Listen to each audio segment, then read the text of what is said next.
Le 7 août 1942, dans le cadre de la première offensive américaine de la guerre du Pacifique, le soldat Robert Leakey, de la première division des Marines, débarqua à Guadalcanal.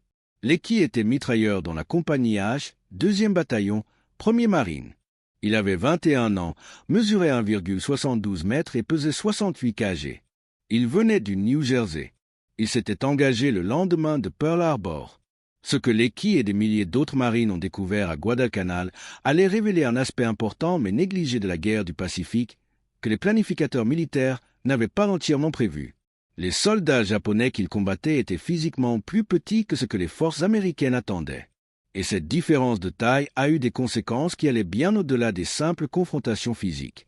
Elle a affecté les capacités de l'équipement, les décisions tactiques, l'endurance logistique, les résultats médicaux et, finalement, les taux de survie des deux camps tout au long de la campagne du Pacifique.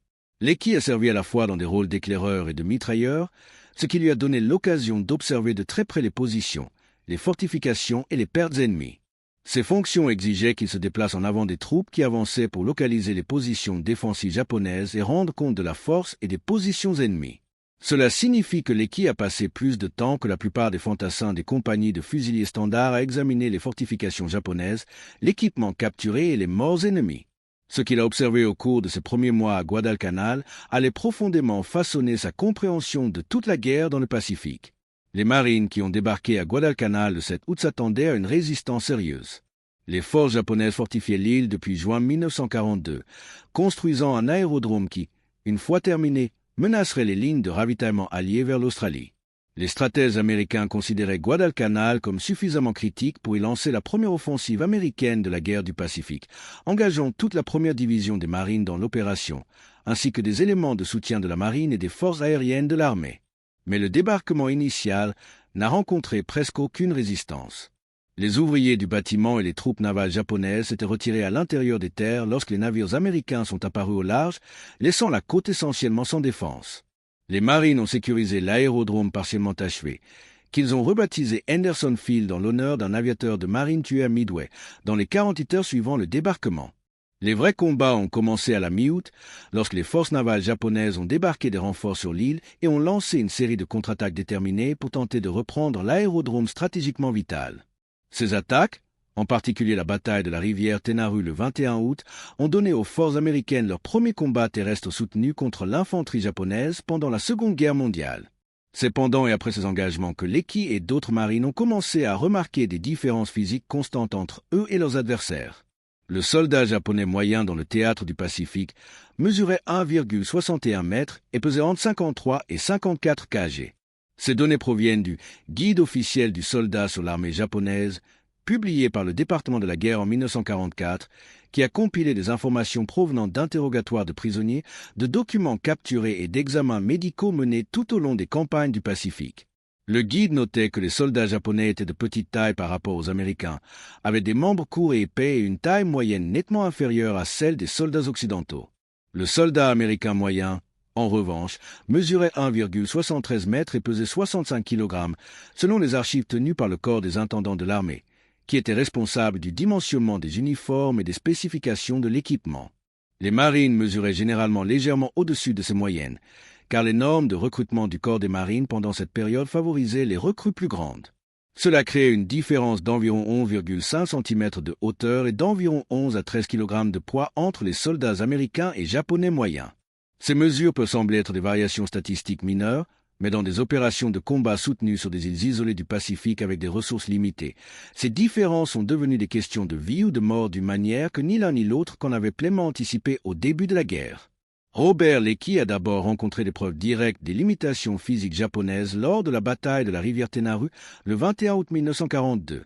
Sa section de mitrailleuses a aidé à repousser une attaque de nuit japonaise sur le banc de sable à l'embouchure de la rivière Tenaru. L'attaque, menée par le colonel Kiyonao Ishiki avec environ 900 soldats japonais, était un assaut frontal contre des positions de marine préparées. Ce fut un désastre tactique pour les Japonais. Les mitrailleuses américaines ont fauché vague après vague d'infanterie attaquante. À l'aube, l'attaque avait complètement échoué, avec des pertes japonaises dépassant les 800 morts. Leakey décrit dans ses mémoires Elmefort Maipio, sa promenade parmi les morts japonais le long de la rive et de la plage le lendemain matin. Il a été immédiatement frappé par la petite taille des corps. Les uniformes japonais semblaient taillés pour des adolescents plutôt que pour des soldats adultes. Les harnais d'équipement et les cartouchières semblaient proportionnellement plus petits que le matériel américain. Les soldats japonais individuels, qui semblaient de taille normale à distance, paraissaient minuscules lorsque l'Eki se tenait à côté des corps. Le contraste visuel était suffisamment frappant pour que les marines de tout le périmètre en fassent des commentaires répétés lors des opérations de nettoyage qui ont suivi. Ce que l'Eki n'aurait pas pu savoir ce matin d'août, c'est que ces soldats japonais étaient déjà mal nourris avant de lancer leur attaque. Les lignes de ravitaillement japonaises vers Guadalcanal étaient de plus en plus efficacement attaquées par des sous-marins et des avions américains opérant depuis Henderson Field. Les rations n'atteignaient pas systématiquement les unités avancées. Les hommes qui auraient dû recevoir la ration standard de l'armée japonaise de 3400 calories par jour en recevaient beaucoup moins, parfois la moitié, voire moins, selon la date d'arrivée des provisions. Le régime militaire japonais dans le Pacifique Sud dépendait presque entièrement du riz blanc comme principale source de calories, complété par de plus petites quantités de poissons, de légumes marinés, de produits à base de soja et parfois de viande lorsqu'elle était disponible. Le riz blanc fournit des calories suffisantes pour maintenir les fonctions métaboliques de base, mais il manque de vitamines et de minéraux essentiels, en particulier de thiamine, de vitamine C et de diverses vitamines B. Sans un apport suffisant d'autres sources de nourriture, les soldats suivant un régime riche en riz développaient rapidement des maladies de carence nutritionnelle. La maladie de carence la plus courante affectant les forces japonaises était le beriberi, causé par une carence en thiamine. Les premiers symptômes comprennent la fatigue, l'irritabilité et une mauvaise mémoire. À mesure que la maladie s'aggrave, elle provoque une faiblesse musculaire, des lésions des nerfs périphériques, un gonflement des jambes, des difficultés à marcher et des problèmes cardiovasculaires. Dans les cas graves, le beriberi provoque une insuffisance cardiaque et la mort. Les dossiers médicaux japonais capturés à Guadalcanal, traduits par des officiers du renseignement américain après la bataille, ont documenté des cas de beriberi généralisés dans toute la garnison japonaise dès septembre 1942, quelques semaines seulement après le début des grandes opérations de combat. Les documents médicaux capturés ont révélé une sombre progression. Les soldats arrivant à Guadalcanal pesaient généralement entre 54 et 59 kg. En 6 à 8 semaines avec des rations réduites, le poids moyen a chuté à environ 45 kg. Après 3 mois, les soldats perdaient la capacité d'effectuer des travaux physiques pénibles. Après 4 mois, beaucoup pouvaient à peine marcher en raison de la faiblesse et du gonflement des jambes liés au beriberi.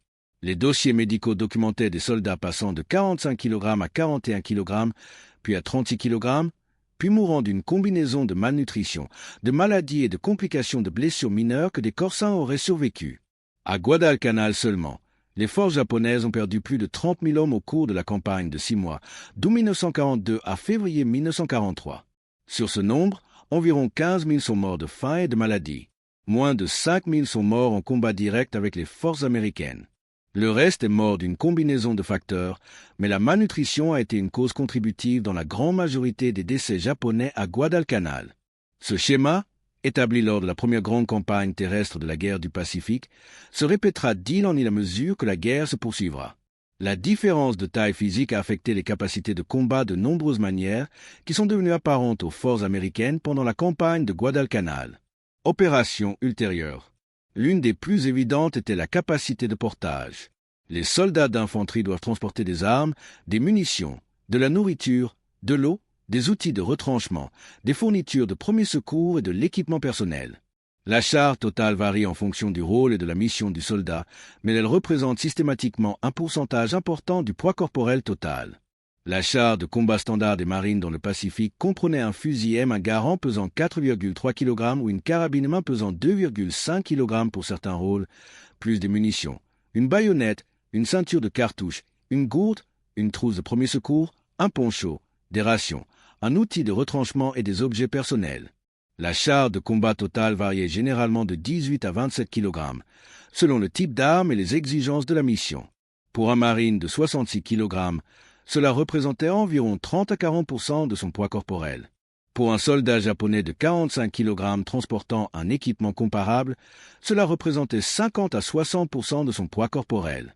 Cette différence de charge relative signifiait que les marines américains pouvaient transporter plus de munitions, plus d'eau et plus de provisions sur de plus longues distances avec moins de fatigue physique. Les soldats japonais transportant des chars comparables se fatiguaient plus rapidement, se déplaçaient plus lentement sur un terrain difficile et avaient moins d'énergie restant pour le combat réel lorsqu'ils atteignaient leurs objectifs. Cela est devenu particulièrement important dans le terrain de Jiang du Pacifique Sud, où le mouvement hors des sentiers établis nécessitait une escalade constante, une descente, la traversée de cours d'eau et la navigation à travers une végétation dense. Eugene Sledge, qui combattra plus tard à Peleliu et Okinawa, a largement documenté cette dimension physique du combat de la guerre du Pacifique dans ses mémoires, With All Breed. Sledge s'est enrôlé dans le corps des marines en décembre 1942 et a été déployé dans le Pacifique avec la première division des marines au début de 1944. Il a servi comme mortier de 60 mm dans la compagnie K, 3e bataillon, 5e marine, voyant son premier combat à Peleliu en septembre 1944. À Peleliu, la première division des marines a attaqué une île lourdement fortifiée défendue par environ 10 500 soldats japonais sous le commandement du colonel Kunio Nakagawa. Les planificateurs américains s'attendaient à sécuriser l'île en 4 jours. Au lieu de cela, la bataille a duré 73 jours et est devenue l'une des campagnes les plus sanglantes de la guerre du Pacifique par rapport à la taille des forces engagées. Le premier régiment de marine a subi à lui seul plus de 50% de pertes et a dû être retiré du combat et remplacé par un régiment de l'armée pour terminer l'opération. Ce qui a rendu Peleliu extraordinairement difficile, c'est que les tactiques défensives japonaises avaient considérablement évolué depuis Guadalcanal. Au lieu de défendre sur la plage et de lancer des contre-attaques, Nakagawa a mis en œuvre une défense en profondeur en utilisant les formations de crêtes de corail naturelles de Peleliu. Ces forces ont construit de centaines de positions de grottes se soutenant mutuellement, reliées par des tunnels, créant un système défensif qui maximisait les avantages du terrain tout en minimisant l'exposition à la puissance de feu américaine. Chaque grotte devait être réduite individuellement, généralement par un assaut direct avec des explosifs et des lance-flammes. Slade décrit avoir passé des semaines à se battre dans la poche du mur Vogol, un système de crêtes de corail que les marines appelaient Bloody Nose Ridge. Les combats étaient brutalement rapprochés. Les marines avançaient mètre par mètre contre des positions japonaises qui étaient essentiellement invisibles jusqu'à ce qu'elles ouvrent le feu. Les pertes étaient sévères des deux côtés. Mais alors que la bataille s'étendait à sa 2e et 3e semaine, Sledge a commencé à remarquer quelque chose à propos des morts japonais qu'il rencontrait dans les positions capturées. Dans ses mémoires, Sledge écrit avoir trouvé des soldats japonais qui semblaient gravement mal nourris. Les corps présentaient des signes visibles de famine, même s'il s'agissait de soldats qui s'étaient battus avec ténacité quelques heures ou quelques jours plus tôt. Les côtes saillaient de manière proéminente à travers la peau. Les bras et les jambes semblaient squelettiques, avec une masse musculaire minimale restante. Certains corps étaient si légers que 2 marines pouvaient facilement porter ce qui nécessiterait normalement 4 hommes. Slade décrit également des documents japonais capturés et des déclarations de prisonniers indiquant que les défenseurs étaient à un quart de ration dès la 2e semaine de la bataille. L'île étant complètement encerclée sous un bombardement aérien et naval américain constant, aucune provision n'atteignait la garnison. Les soldats japonais recevaient un petit repas par jour, principalement du riz, avec presque aucun aliment complémentaire. Les hommes qui pesaient entre 45 et 50 kg au début de la bataille sont tombés à 41, puis à 36, tout en étant censés se battre efficacement depuis des positions défensives dans les grottes de corail. Les grottes elles-mêmes, tout en offrant une excellente protection contre l'artillerie et les tirs navals américains, créaient des problèmes physiques supplémentaires pour les défenseurs. Les températures à l'intérieur des grottes dépassaient régulièrement 43 degrés Celsius. La ventilation était mauvaise. L'eau se raréfiait de plus en plus à mesure que les forces américaines capturaient ou détruisaient les sources d'eau douce limitées de l'île. Les soldats japonais mouraient de faim et se déshydrataient simultanément dans un environnement qui aggravait rapidement les deux conditions. Le personnel médical japonais capturé, interrogé après la bataille, a rapporté que l'épuisement par la chaleur et la déshydratation tuait les défenseurs presque aussi rapidement que les armes américaines dès la 3e semaine de la bataille. Les soldats trop affaiblis par la malnutrition pour réguler efficacement leur température corporelle mouraient d'un coup de chaleur à l'intérieur des grottes. D'autres devenaient si déshydratés qu'ils ne pouvaient plus fonctionner. Certains sont morts sans jamais avoir été blessés par le feu américain. Leurs corps ont simplement cessé de fonctionner à cause des effets combinés de la famine, de la déshydratation et de l'exposition à la chaleur. La différence de taille physique entre les forces américaines et japonaises s'est également manifestée clairement dans la conception des armes et de l'équipement. Le lance-flamme M2, l'une des armes les plus importantes pour réduire les positions fortifiées japonaises, pesait 31 kg lorsqu'il était entièrement rempli de napalm. Il se composait de 2 réservoirs de carburant portés sur un cadre de sac à dos, d'un réservoir de pression d'azote, de tuyaux de raccordement et d'une buse de tir avec mécanisme de déclenchement. L'utilisation de l'arme exigeait une force considérable du haut du corps pour viser la buse tout en maintenant l'équilibre, ainsi que l'endurance physique pour transporter 31 kg d'équipement dans des conditions de combat. Les Marines américains affectaient généralement des hommes plus grands et plus forts au service du lance-flammes. Un Marine pesant de 72 à 82 kg pouvait utiliser le M2 efficacement, bien que cela reste un travail physiquement exigeant. Le carburant de l'arme fournissait environ 7 à 9 secondes de tir continu à une portée efficace d'environ 20 à 30 mètres, ce qui signifiait que les opérateurs de lance-flammes devaient s'approcher dangereusement près des positions ennemies, s'exposer au feu tout en visant et en utilisant l'arme, puis se retirer tout en transportant l'équipement encore lourd. À titre de comparaison, les forces japonaises disposaient de lance-flammes portables, mais ils étaient beaucoup plus petits, plus légers et avaient une portée plus courte que les modèles américains.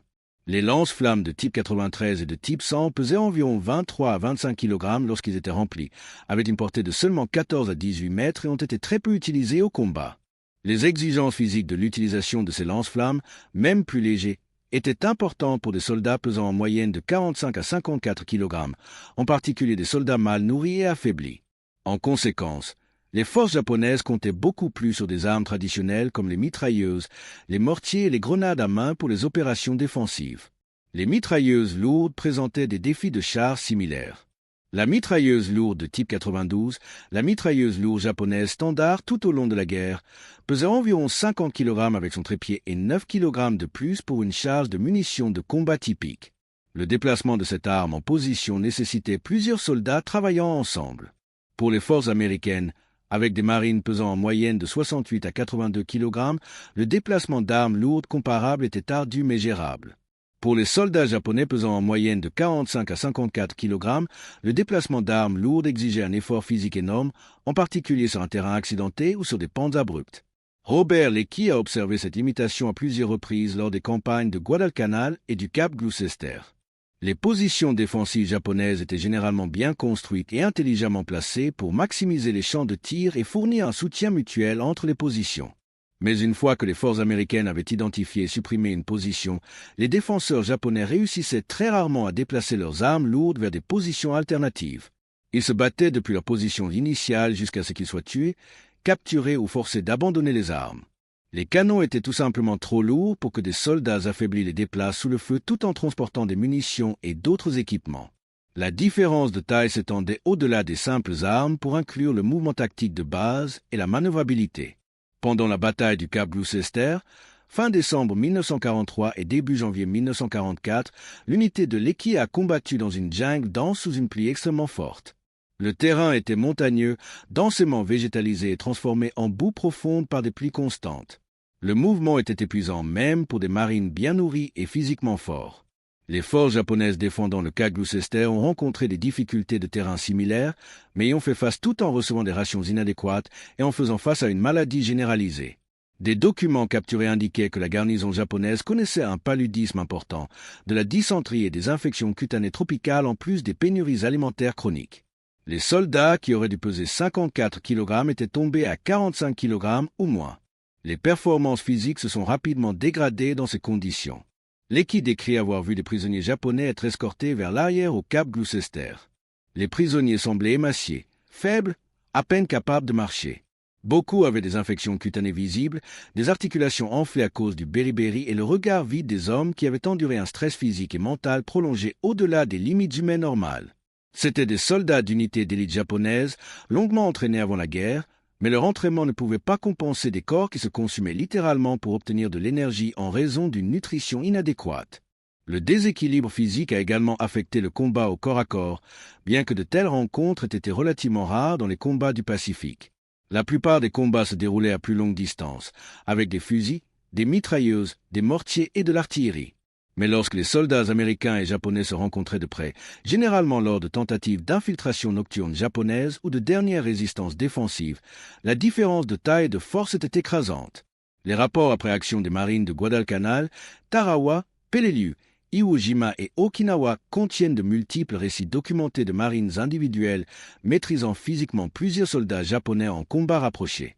Cela ne jette pas un mauvais jour sur le courage, l'entraînement ou l'esprit combatif japonais. Cela représente simplement la réalité biologique. Un soldat en bonne forme physique bien nourri, pesant 77 kg a d'énormes avantages sur un soldat tout aussi habile, mais mal nourri pesant 45 kg en combat à main nue ou rapproché. La masse compte, la force compte, la condition physique compte. La doctrine militaire japonaise a explicitement reconnu ces limitations physiques et a développé des tactiques pour les compenser. L'entraînement mettait l'accent sur la vitesse, l'agressivité, la surprise, les opérations de nuit et le combat rapproché où les soldats japonais plus petits pouvaient partiellement compenser les avantages physiques américains par la surprise tactique et le choc psychologique. La baïonnette de type 30 utilisée tout au long de la guerre mesurait 51 cm au total avec une lame droite de 39 cm. Notablement plus longue que la baïonnette américaine M1, longueur totale de 41 cm avec une lame de 25 cm. Cela donnait aux soldats japonais un avantage de porter en combat la baïonnette. L'entraînement de l'infanterie japonaise consacrait beaucoup de temps à l'exercice de la baïonnette, bien plus que les forces militaires américaines ou d'autres forces occidentales. On s'attendait à ce que chaque soldat japonais soit très compétent avec la baïonnette, la considérant comme une arme de combat principale plutôt qu'une arme secondaire de dernier recours. Cet accent reflétait une doctrine conçue pour amener le combat à courte portée, où les avantages japonais en matière d'entraînement et de volonté d'accepter des pertes pourraient compenser les avantages américains en matière de puissance de feu et de taille physique. Mais même avec une technique de baïonnette supérieure et une plus grande portée, la masse physique comptait toujours lorsque deux soldats s'affrontaient au contact.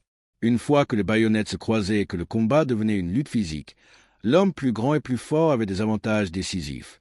Les manuels d'entraînement du corps des marines de l'époque le notaient explicitement, instruisant les marines de se rapprocher rapidement des soldats japonais en combat à la baïonnette, acceptant la poussée initiale si nécessaire pour se placer à l'intérieur de la portée de l'adversaire, où une taille et une force supérieure pouvaient être mises à profit.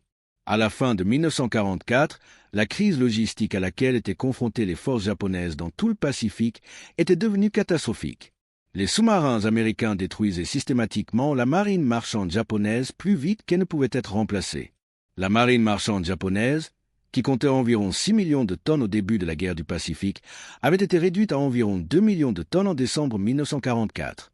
La plupart de ce tonnage restant était bloqué dans les eaux intérieures japonaises ou opérait exclusivement dans la mer du Japon, où les sous-marins américains ne pouvaient pas facilement atteindre. Les garnisons japonaises dispersées dans le Pacifique, des Aléoutiennes aux Philippines en passant par les îles Salomon, ne recevaient qu'une infime fraction de leurs approvisionnements nécessaires.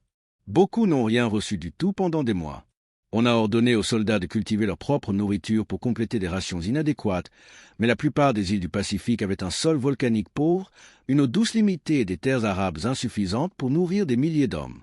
La culture de la patate douce a aidé, mais n'a pas pu fournir des calories suffisantes pour les soldats engagés dans des travaux manuels lourds, la construction de fortifications et des opérations de combat. Des documents capturés et des interrogatoires de prisonniers menés par des unités de renseignement américaines ont rapporté à plusieurs reprises les mêmes informations provenant de différents endroits du Pacifique. Les soldats japonais avaient chroniquement faim, perdaient régulièrement du poids, s'affaiblissaient progressivement et regardaient leurs camarades mourir de maladies de carence nutritionnelle. L'efficacité au combat a diminué par étapes prévisibles que les officiers du renseignement ont appris à reconnaître. Les soldats bien nourris à pleine force pouvaient se battre et manœuvrer de manière agressive, monter des contre-attaques locales et soutenir des opérations de combat de haute intensité pendant de longues périodes. Les soldats à ration réduite devenaient plus prudents, économisant leur énergie, évitant les mouvements inutiles, se concentrant sur des opérations défensives depuis des positions préparées. Les soldats au bord de la famine pouvaient occuper des positions défensives et tirer avec leurs armes, mais ils ne pouvaient pas attaquer, ne pouvaient pas effectuer de travail physique soutenu, ne pouvaient pas transporter de camarades blessés, ne pouvaient pas exécuter la gamme d'activités physiques que le combat d'infanterie exige normalement. À la mi-1945, la planification opérationnelle américaine a intégré le déclin nutritionnel japonais comme un facteur prévisible. Les estimations des services de renseignement supposaient systématiquement que toute garnison japonaise isolée du ravitaillement, pendant plus de 60 jours, fonctionnerait à capacité physique diminuée.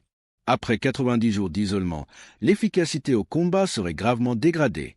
Après 120 jours, la famine tuerait plus de soldats japonais que l'action militaire américaine. Cette évaluation a éclairé la stratégie américaine pour traiter avec les garnisons japonaises sur les îles qui n'étaient pas stratégiquement essentielles pour l'avancée vers le Japon. Plutôt que d'attaquer toutes les îles défendues, les forces américaines ont de plus en plus contourné les garnisons japonaises, établissant une domination aérienne et navale autour d'elles pour empêcher le ravitaillement ou l'évacuation, puis les laissant s'effondrer lentement de faim et de maladie. Cette stratégie, parfois appelée saut d'île ou saut de mouton, a sauvé des vies américaines en évitant des assauts coûteux tout en neutralisant les forces japonaises par une simple défaillance logistique. La bataille d'Iwo Jima en février et mars 1945 a illustré une autre dimension de la différence de taille physique. Les forces japonaises sous le commandement du lieutenant-général Tadamichi Kuribayashi avaient passé des mois à construire des défenses souterraines élaborées sur toute l'île. Le système de fortification comprenait plus de 18 km de tunnels reliant plus de 1500 positions défensives, dont des bunkers, des positions d'artillerie, des fosses de mortier et des nids de mitrailleuses.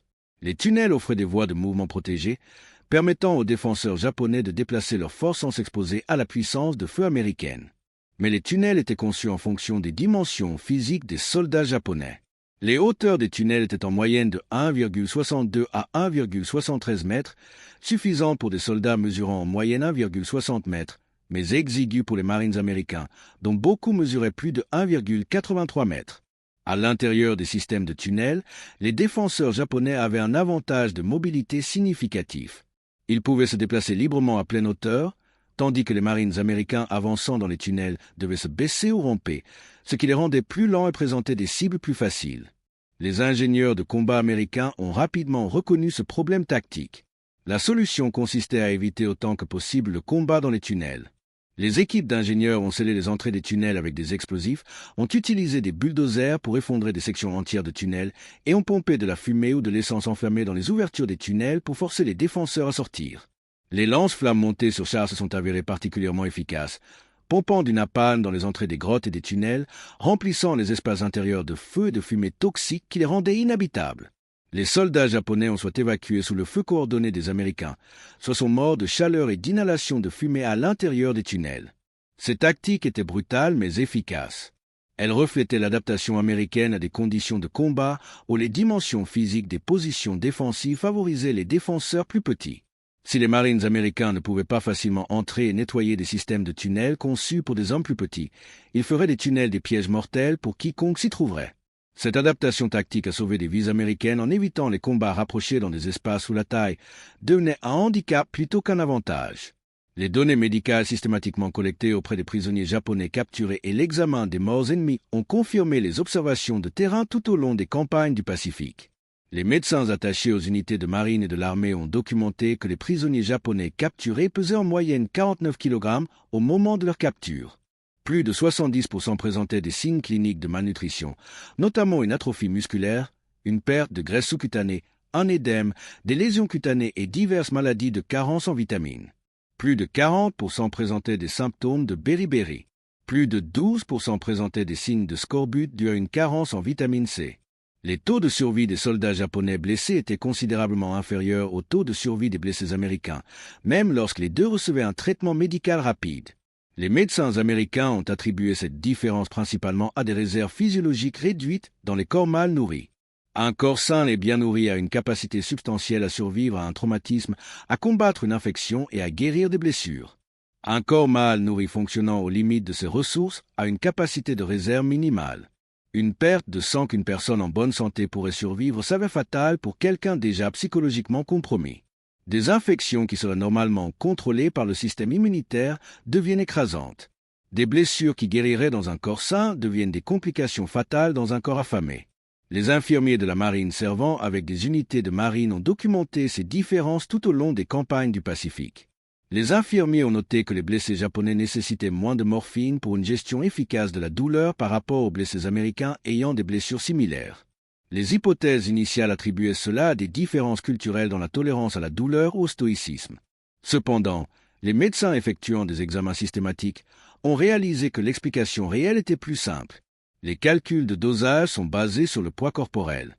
Un patient de 50 kg nécessite proportionnellement moins de médicaments pour obtenir un effet thérapeutique qu'un patient de 77 kg ayant la même blessure. Les corps plus petits ont besoin de doses plus faibles. Ce qui semblait être des différences de tolérance à la douleur étaient en fait des différences d'exigence pharmacologique basées sur la masse corporelle. Les médecins ont également documenté que des blessures mineures, auxquelles les victimes américaines survivaient régulièrement, s'avéraient souvent fatales pour les victimes japonaises. Une blessure par balle à une extrémité qui entraînerait une brève hospitalisation d'un soldat américain, puis son retour au service, tuait souvent un soldat japonais par infection ou complication de perte de sang. La malnutrition affaiblit la fonction du système immunitaire, altère la cicatrisation des plaies, réduit la capacité du corps à générer de nouvelles cellules sanguines et laisse les patients vulnérables à des infections auxquelles les corps sains résisteraient. Les soldats japonais blessés au combat mouraient de complications qui reflétaient des mois de nutrition inadéquate, autant que le traumatisme immédiat de la blessure. Les soldats japonais qui ont survécu à de graves blessures assez longtemps pour être capturés et recevoir des soins médicaux américains étaient des cas exceptionnels, non représentatifs de la majorité qui sont morts de leurs blessures sur le terrain ou ont succombé à une infection avant d'atteindre les postes de secours. Les capacités médicales militaires japonaises, même dans des conditions optimales avec des fournitures adéquates, étaient inférieures au soutien médical américain en termes de capacité chirurgicale, d'approvisionnement en sang, d'antibiotiques et de systèmes d'évacuation.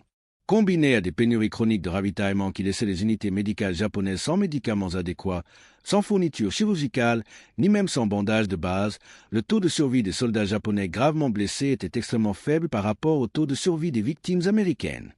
Les systèmes d'évacuation médicale américains dans le Pacifique ont évolué pour devenir remarquablement efficaces en 1944 et 1945. Les marines blessés pouvaient s'attendre à être atteints par des infirmiers quelques minutes après avoir été touchés. Les infirmiers fournissaient des premiers soins immédiats, notamment le contrôle de l'hémorragie, la pose d'attelle et l'administration de morphine. Les victimes étaient évacuées vers les postes de secours de bataillon en moins d'une heure dans la plupart des cas, où les médecins pratiquaient une intervention chirurgicale d'urgence. Les cas graves étaient évacués vers des navires-hôpitaux ou des hôpitaux de l'arrière en quelques heures. Tout le système était conçu pour déplacer les victimes du point de blessure aux soins chirurgicaux définitifs le plus rapidement possible. Les forces japonaises n'avaient aucun système comparable. Le personnel médical était limité. Les fournitures étaient inadéquates même au début de la guerre et sont devenues extrêmement rares à mesure que les lignes de ravitaillement étaient coupées. L'évacuation était souvent impossible depuis les garnisons insulaires, isolées et assiégées. Les soldats japonais blessés recevaient les soins limités disponibles sur leur lieu immédiat, puis se rétablissaient ou mouraient en fonction principalement de la gravité de leurs blessures et de leur état physique sous-jacent. Les soldats qui étaient déjà mal nourris et affaiblis avaient une chance minimale de survivre à de graves blessures dans ces conditions. La bataille de Tarawa en novembre 1943 a fourni aux forces américaines leur première expérience d'assaut d'un atoll lourdement fortifié, défendu par des forces japonaises bien approvisionnées. Contrairement à Guadalcanal, où les problèmes de ravitaillement japonais se sont développés sur plusieurs mois, la garnison de Tarawa avait été approvisionnée de manière adéquate jusqu'au début de l'assaut américain. Cela a permis une comparaison directe des performances de combat entre des défenseurs japonais bien nourris et les forces mal nourries que les Américains avaient rencontrées ailleurs. La garnison japonaise de l'île de Betio, dans l'atoll de Tarawa, comptait environ 4500 soldats de combat sous le commandement du contre-amiral Keiji Shibazaki. Ils avaient construit des défenses de plage élaborées, notamment des casemates en béton, des canons côtiers, des obstacles de plage et de vastes systèmes de tranchées. Les services de renseignement américains estimaient qu'il faudrait 3 jours pour capturer la position. En réalité, la bataille a duré 76 heures et a coûté plus de 3300 perles américaines, dont près de 1000 morts. Ce qui a rendu Tarawa particulièrement difficile, c'est que les défenseurs japonais étaient au complet, approvisionnés de manière adéquate et combattaient depuis d'excellentes fortifications. Ce n'étaient pas des soldats affamés luttant contre la malnutrition, mais des troupes bien nourries qui avaient construit de solides défenses et étaient déterminées à les tenir.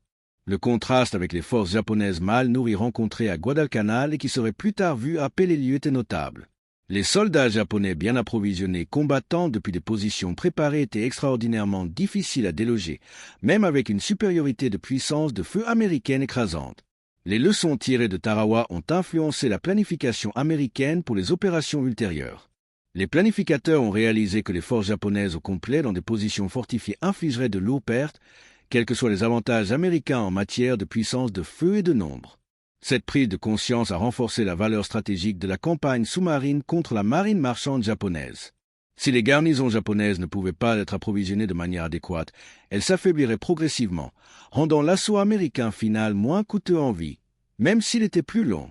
À Okinawa, d'avril à juin 1945, ces schémas ont atteint leur terrible conclusion finale. La 32e armée japonaise défendant Okinawa comptait environ 77 000 soldats de combat, plus des milliers de conscrits d'Okinawa enrôlés dans le service militaire. À la fin de la résistance organisée fin juin, environ 94% du personnel militaire japonais était mort. Moins de 7 000 soldats japonais ont été faits prisonniers, et beaucoup d'entre eux étaient des conscrits d'Okinawa plutôt que des soldats réguliers de l'armée japonaise. Le taux de survie extraordinairement bas parmi les défenseurs japonais reflétait de multiples facteurs. La culture militaire japonaise rendait la reddition presque impensable pour la plupart des soldats. Le combat était intense et soutenu pendant 82 jours de combat presque continu. La puissance de feu américaine était écrasante. Mais sous-jacent à tous ces facteurs se trouvait la réalité physique que les soldats japonais qui avaient été à des rations réduites pendant des mois étaient tout simplement incapables de s'échapper, même lorsque l'évasion aurait pu être tactiquement possible. Des soldats pesant 41 kg ne pouvaient pas courir assez vite ou assez loin pour échapper à la poursuite. Ils ne pouvaient pas nager de longues distances dans des eaux océaniques agitées. Ils ne pouvaient pas survivre pendant des jours sur le terrain sans nourriture ni eau. Ils ne pouvaient pas transporter de camarades blessés. À toute fin pratique, la reddition ou la mort étaient les seules options, et la culture militaire éliminait la reddition pour la plupart des soldats japonais. Ils sont donc morts, non pas parce qu'ils manquaient de courage ou de compétences, mais parce que leurs conditions physiques rendaient la survie impossible, même s'ils avaient voulu la chercher. Robert Leckie, qui a été blessé à Peleliu et n'a pas participé à la campagne d'Okinawa, a néanmoins beaucoup écrit à ce sujet dans ses ouvrages historiques d'après-guerre. Il a reconnu que les soldats japonais à Okinawa avaient combattu avec un courage extraordinaire, tout en se détériorant physiquement à cause de la malnutrition et de la maladie. Leurs performances tactiques sont restées impressionnantes même si leur corps défaillait. Ils ont tenu des positions plus longtemps qu'il ne semblait physiquement possible. Ils se sont battus jusqu'au bout avec une détermination que les forces américaines ont trouvée à la fois admirable et horrifiante. Mais le courage et la détermination ne pouvaient pas surmonter le simple fait biologique que le corps humain ne peut pas fonctionner indéfiniment sans une nourriture adéquate. Eugene Sledge, dont l'unité a combattu à Okinawa pendant toute la campagne de 82 jours, a décrit l'état physique des morts japonais en des termes détaillés, parfois dérangeants. Dans ses mémoires, il voulait que les lecteurs comprennent que la guerre tue de nombreuses manières, pas seulement par des balles et des bombes. Des hommes sont morts parce que leur pays ne pouvait pas ou ne voulait pas les nourrir adéquatement. Ils sont morts de maladies causées par des carences nutritionnelles. Ils sont morts parce que des blessures que leur corps aurait pu survivre dans des conditions normales sont devenues fatales en raison d'une capacité physiologique réduite due à des mois de famine. Sledge écrit avoir trouvé des morts japonais qui pesaient peut-être 36 kg. Des figures squelettiques qui avaient en quelque sorte continué à se battre des jours après que la plupart des hommes se seraient effondrés. Il décrit des corps si émaciés que les os saillaient nettement à travers la peau. Des soldats qui avaient clairement été affamés pendant des mois mais qui avaient maintenu leur position et continué à se battre jusqu'à ce qu'ils soient tués. La détermination était extraordinaire. La réalité physique était tragique. C'étaient des soldats envoyés pour tenir des positions qui ne pouvaient pas être approvisionnées de manière adéquate, auxquels on a ordonné de se battre jusqu'à la mort pendant que leur propre corps se consumait et dont on attendait qu'ils maintiennent leur efficacité au combat tout en mourant littéralement de faim. Les bombardements atomiques d'Hiroshima et de Nagasaki les 6 et 9 août 1945 ont mis fin à la guerre avant que l'invasion alliée prévue des îles japonaises ne puisse être exécutée. Le Japon a annoncé sa capitulation le 15 août 1945. Lorsque les forces d'occupation américaines sont arrivées au Japon fin août et début septembre, elles ont trouvé une nation au bord de l'effondrement total. La population civile japonaise connaissait une famine de masse. En 1945, le civil japonais moyen ne consommait que 1793 calories par jour, selon les autorités d'occupation qui ont évalué la situation alimentaire. C'est bien en dessous de l'apport calorique quotidien minimum requis pour la survie à long terme, en particulier pour les personnes engagées dans un travail physique. Les enfants présentaient des signes généralisés de malnutrition et de retard de croissance. Les adultes semblaient décharnés et affaiblis. L'armée japonaise était dans un état similaire. Le soldat japonais moyen dans les îles japonaises pesait 54 kg en août 1945, contre une moyenne d'avant-guerre de 60 kg.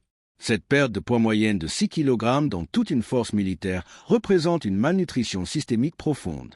Les soldats qui auraient dû être au sommet de leurs conditions physiques étaient en sous-poids, affaiblis et souffraient de diverses maladies de carence nutritionnelle.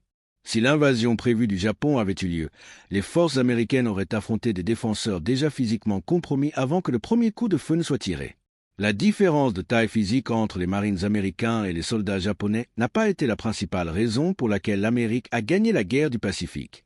La capacité de production industrielle supérieure, la puissance navale écrasante, la supériorité aérienne complète à la fin de 1944 et des capacités logistiques considérablement supérieures ont déterminé l'issue de la guerre.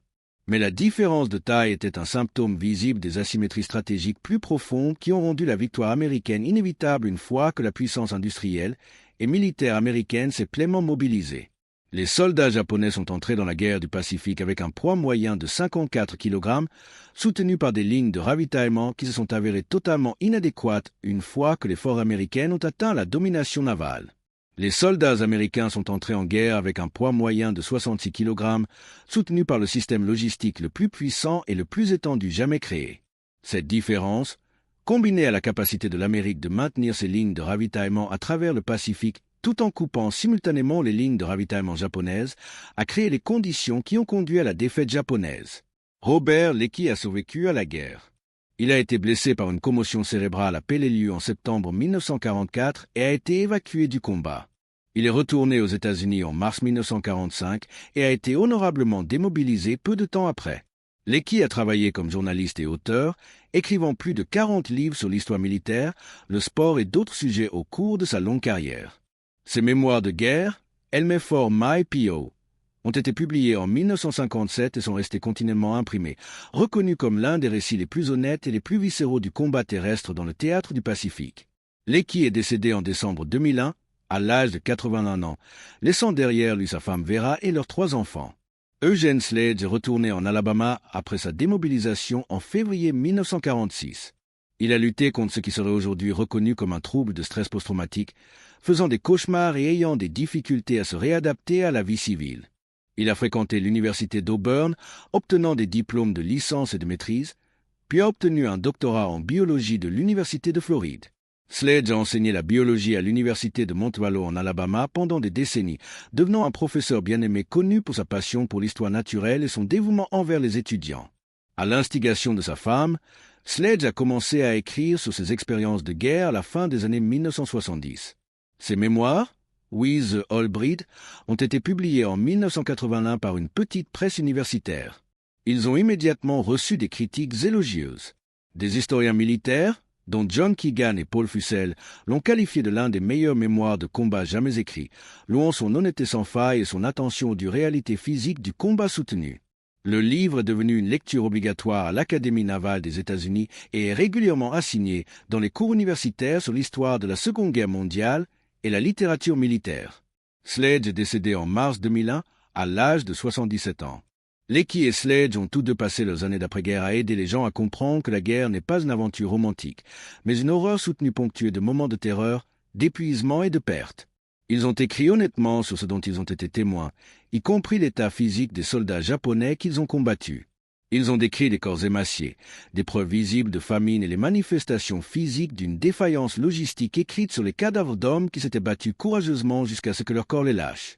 Aucun des 2 hommes n'a écrit avec haine ou mépris pour ses anciens ennemis.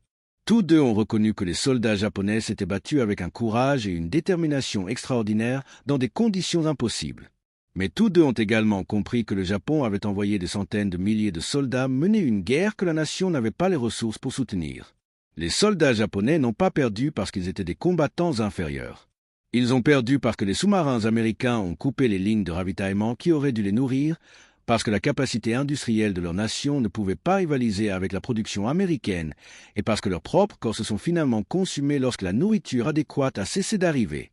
Le dossier historique assemblé dans les décennies qui ont suivi la guerre rend absolument clair ce que les militaires américains individuels ont observé pendant le conflit, mais manquait de données complètes pour documenter pleinement.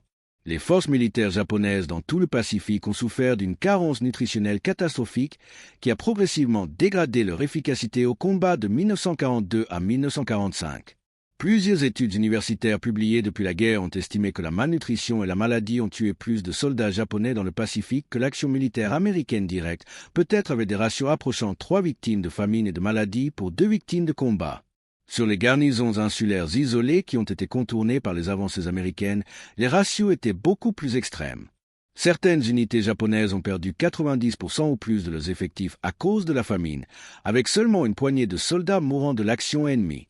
Les îles de Nouvelle-Guinée, des Salomon du Nord et d'autres endroits contournés sont devenus des pièges mortels où les soldats japonais mouraient lentement de faim, incapables de cultiver une nourriture adéquate, incapables de recevoir des provisions et incapables de s'échapper.